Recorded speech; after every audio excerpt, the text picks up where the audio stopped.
बिस्मिल्लाहिर्रहमानिर्रहीम। अस्सलाम वालेकुम दोस्तों, welcome back to my channel. उम्मीद है आप सब खैरियत से होंगे।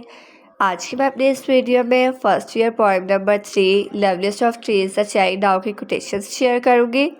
तो चलिए इसको स्टार्ट करते हैं। Number 1, everything blooms in its own time. Number 2, nature is the greatest place to heal and recharge. Number 3, under a cherry tree, burdens of life fly away. Number 4, there is no stranger under a cherry tree. Number 5, a thing of beauty is a joy forever.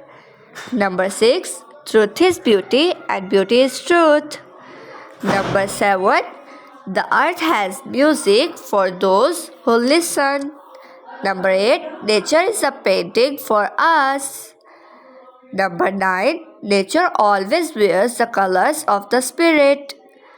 Number 10, the goal of life is living in agreement with nature.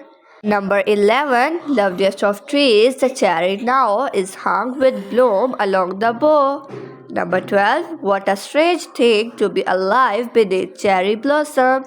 Number 13, beautiful things don't ask for attention. Number 14, everything is nature invites us constantly to be what we are. Number 15, life is simple, it's either cherry red or midnight blue. उम्मीद करती हूँ आपको मेरी ये video अच्छी लगी होगी। Thanks for watching. अल्लाह हाफिज़।